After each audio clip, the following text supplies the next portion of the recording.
안녕하십니까? 송세무사의 구실 이야기 26번째 이야기입니다. 25번째 이야기에 이어서 오늘도 특수관계인 간 돈을 빌려주고 빌리는 문제에서 세법상 문제를 다뤄보고자 합니다. 지난 이야기를 요약하면 특수관계인과 금전대차 계약을 하는 것 자체를 세법이 막아서는 것은 아니며 특수관계인에게 2억 원 정도까지는 무이자로 빌려줘도 증여세 문제는 없으나 반드시 상환이 이루어져야 한다는 점이었습니다. 오늘은 예고해드린 바와 같이 구체적인 사례를 들어 설명드리고자 합니다. 금전을 무상 또는 저리로 대여해줬을 때 문제가 되는 기준금액이 1,000만 원이라는 것 기억나시죠? 이 기준금액으로 증여인지 여부를 판단하는 산식을 다시 설명드리면 4.6%와 약정한 이자율의 차이에 빌려준 원금을 곱한 금액이 1,000만 원이 넘는가 안 넘는가로 판단한다고 했습니다. 이젠 구체적인 숫자를 좀 보면서 설명해 볼까요? 케이스 1을 보시면 엄마가 3억 원을 딸에게 무이자로 빌려줬습니다. 증여인지 판단하는 산식에 대입해보면 3억 원에 4.6%만 곱했을 때 1,380만 원이 되죠. 그럼 기준금액 1,000만 원이 넘으니까 이 경우에는 딸에게 증여세 문제가 발생합니다. 좀 더 들어가면 이 1,380만 원이 증여재산가액이 되는 것이에요. 그렇다면 케이스 2에서 똑같이 3억 원을 빌려주되 딸로부터 연 1.5%의 이자를 수령한다면, 즉 딸은 엄마에게 1년에 450만 원을 이자의 명목으로 줘야 합니다. 월 37만 5천 원입니다. 이 경우에는 보시는 표와 같이 공식에 대입해보면 그 값이 930만 원으로 계산되기 때문에 가까스로 기준금액에 미달하게 되네요. 케이스 2는 딸이 엄마한테 3억 원을 빌려서 매달 37만 5천 원을 이자로 지급하면 세법은 이 거래를 이 정도면 부모한테 돈 빌리고 시중은행과 비슷한 정도로 이자를 부담하고 있다고 봐줄게 라는 시각으로 보는 것입니다. 증여 문제가 없는 것이죠. 케이스 3은 어떨까요? 이번엔 엄마가 4억 5천만 원을 빌려줬는데 딸로부터 2.5% 이자를 받기로 했습니다. 그럼 매년 1,125만 원의 이자를 매월 93만 7,500원 정도 지급해야 합니다. 이 정도면 딸이 고소득자라도 명목 금액만 놓고 보면 좀 높다고 할 수 있겠네요. 그러나 4억 5천을 빌리고 엄마한테 2.5% 정도의 이자를 지급하면 역시 산식에 대입했을 때 1,000만 원에 미달하여 낮은 이자율로 빌린 것에 대한 증여 문제는 없게 됩니다.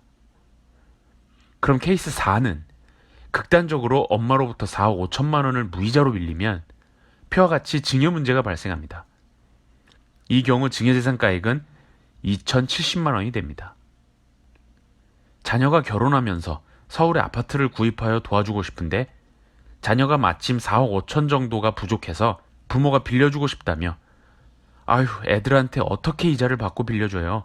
부모 마음이 어디 그런가요? 하면 증여 문제가 발생하는 것입니다. 케이스 5 역시 같은 맥락으로 보시면 되겠습니다. 제가 구체적인 숫자를 대입해서 표를 보여드리는 이유는 대략 상담을 할 때 이 정도 범위에서 문의를 하시며 증여 문제 판단 방법을 설명드리고 제 영상을 보시는 분들이 이 범위 안에서 숫자를 조정해 보시라고 보여드리는 것이니까 영상을 잠시 멈추시고 천천히 보셔도 좋겠습니다. 자, 표를 다시 한번 자세히 보시면 케이스 1은 3억 원을 무이자로 빌려주면 증여 문제가 발생하고 증여재산가액이 1,380만 원이 되고 케이스 4는 증여재산가액이 2,070만 원으로 계산됩니다. 증여세를 좀 많이 알아보신 분들은 이렇게 반문하실 것입니다. 우리 애한테 3억 원 정도 무이자로 빌려주면 증여재산가액이 1,380만 원이라고요? 그럼 증여재산 공제 5천만 원에 훨씬 미달하니까 뭐 증여세 낼 돈은 없는 것 아닌가요? 여러분들도 이렇게 생각하십니까?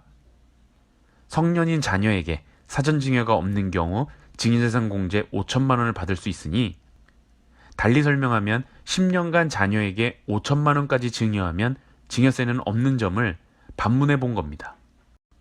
일단 그 내용은 맞습니다.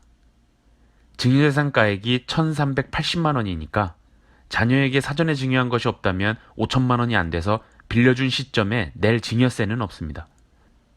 참고로 근본적으로 증여 문제가 발생하지 않은 것과 내야 할 증여세가 없는 것은 다릅니다. 다시 돌아와서 이렇게 무이자 또는 낮은 이자율로 빌려줘서 증여 문제가 발생하면 증여 시점이 자금을 대여해 줬을 때 한 번만 계산되는 것이 아닙니다. 증여세법에 어떻게 되어 있냐면 대여 기간이 정해져 있지 않거나 1년 이상이 되면 1년이 되는 날에 새로 대출받은 것으로 본다 라고 되어 있다는 거예요. 즉 2020년 3월 1일에 케이스 1과 같이 3억 원을 무이자로 딸에게 빌려주면 2020년 3월 1일에 딸은 1,380만 원을 증여받은 것이 됩니다.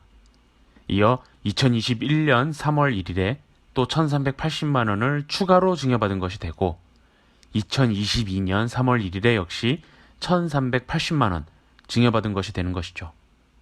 증여세는 과거 10년간 증여가 있는 경우 이를 합산해서 함께 신고해야 하니까 2022년 3월 1일에 신고해야 할 누적 증여재산가액은 4,140만 원입니다. 아직 5천만 원에 미달하네요. 그러나 2023년 3월 1일에 증여재산가액이 1,380만 원이 발생하면 비로소 누적 5천만 원을 초과하게 되어 납부해야 할 증여세가 도출됩니다. 원리가 이해되시나요? 이 문제를 일반적으로 문의하고 발생하는 사례에 접목해보면요. 2억 원 이상을 자녀에게 지원해주고 싶은 이유는 사회초년생 자녀들의 전세보증금 같은 것들이 아니에요. 결혼을 앞둔 자녀의 주택구입자금 또는 토지를 증여한 다음에 그 위에 건물을 올려야 하는데 건물 신축자금 등이 부족해서 결국은 부동산 취득자금이 부족한 건데 은행에서는 대출이 안 되거나 이자율이 너무 높아서 지원하고 싶어 하는 것입니다.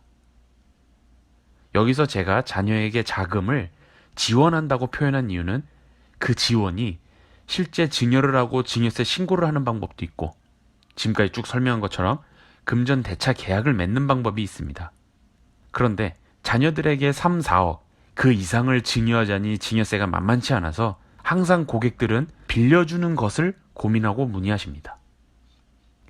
그렇다면 자녀에게 증여 문제가 발생할 정도의 금액을 금전 대여 계약서까지 작성하면서 빌려주는데 3, 4년 만에 갚으라고 하는 부모님 계신가요? 제가 상담했던 고객님들 중 그 어떤 부모님도 단기간에 갚을 생각으로 대여해 주는 것을 고민하는 분은 안 계십니다. 장기간, 5년 이상, 10년 그 이상 생각하면서 먼 훗날 우리 애들이 돈 좀 모이고 했을 때 갚으라고 하지 뭐 하시는 거예요. 그럼 앞서 설명드린 것처럼 매년 증여 시점이 발생하게 되고 증여재산가액이 누적이 되니까 5천만 원을 넘어가는 시점에 그 이후로는 쭉 추가 증여세 납부가 발생하는 것입니다. 이렇게 부모와 자녀 간 관계 등을 생각하면 케이스 1 또는 케이스 4처럼 증여재산가액이 첫 해에 5천만 원에 미치지 못해 납부할 증여세가 없더라도 몇 년 내에 납부할 증여세가 발생하게 되는 것이죠. 지난 25번째 이야기에서 예고한 내용 중 국세청이 자세히 보는 부분을 간단하게 언급해드리겠다고 했습니다. 만약 아들이 이번에 아파트를 매입했는데 국세청에서 취득자금에 대한 소명 안내 또는 세무조사에 착수되었다고 가정할게요. 아들의 아파트 매입 대금 중 아버지가 한 3억 정도 빌려준 것입니다. 국세청은 일반적으로 특수관계인 간 금전소비대차는 인정하지 않습니다. 부모가 자녀한테 돈을 그냥 준 거지 빌려줬을 리가 없어 하고 매입 대금 중 아버지가 지원한 3억 원을 차용관계가 아닌 단순 현금 증여로 볼 것입니다. 이렇게 되면 이 경우에 아버지와 아들이 3억 원에 대한 금전소비대차 계약에 따른 것이다 라는 것을 납세자가 매우 적극적으로 입증해야 합니다. 그 방법론을 간단하게 언급해드리고자 하는데요. 25번째 이야기에서 한 이야기를 다시 하는 겁니다. 첫 번째, 구체적인 원금 상환 계획과 이자에 대한 약정이 있어야 하고 이러한 계약 내용을 계약서에 기재할 것. 두 번째, 이렇게 작성한 계약서를 변호사님들 통해서 공증을 받아 놓을 것. 세 번째, 약정한 이자대로 매월 또는 일정한 기간마다 실제 이자 지급이 있어야 하고 이를 송금하면서 금융기록에 남겨놓을 것. 마지막으로 돈을 빌린 자녀가 원금의 상환 및 이자의 지급 능력이 있을 것. 최소한 이 정도는 준비해 놓으셔야 합니다. 이렇게 아들이 취득자금에 대한 조사 또는 소명 요구를 받으면서 공증받은 계약서와 이자 지급 내역을 제출하게 되면 일단 아버지로부터 빌린 3억 원에 대한 소명이 대여로 인정은 될 것이지만 국세청은 반드시 사후 관리를 합니다. 즉, 상환일에 실제 상환되는 것인가를 본다는 것이죠. 만약에 아들이 아버지에게 빌린 자금을 돌려주지 않으면 그냥 단순 현금 증여로 되는 거예요. 이 부분은 꼭 주의하셔야 합니다. 제가 원래 이번 주제를 2회분에 걸쳐서 오늘 이야기를 마치려고 했는데 컨텐츠를 만들다 보니까 또 너무 길어졌습니다. 최대한 담백하게 진행하고 싶었는데 부모와 자녀 간 돈을 빌려주는 문제는 내재되어 있는 세금 문제가 많아서 내용을 줄일 수가 없었습니다. 이제 가장 중요한 내용이 남았습니다. 지난 이야기에서 부모와 자녀 간 금전 소비대차 문제에서 일반적으로 증여 문제만 언급한 컨텐츠들이 많이 있다고 했는데 제가 다른 세금 문제도 짚어드리겠다고 했죠. 이 이야기를 해야 하는데 이번 26번째 이야기가 너무 길어져서 또 다음 이야기로 넘길게요. 영상은 곧이어 올리도록 하겠습니다. 일단 오늘의 이야기를 요약하면 이렇습니다. 첫째, 사례별 대여 금액에 따른 증여세 문제를 언급해드렸습니다. 둘째, 증여재산가액이 계산되는 경우 자금의 대여 기간이 3, 4년 차가 도래하면 누적되어 5천만 원이 넘어가니까 납부할 증여세가 발생한다는 것입니다. 이상으로 송세무사의 구실 이야기 26번째 이야기를 마치겠습니다. 곧이어 27번째 이야기에서 뵙겠습니다. 감사합니다.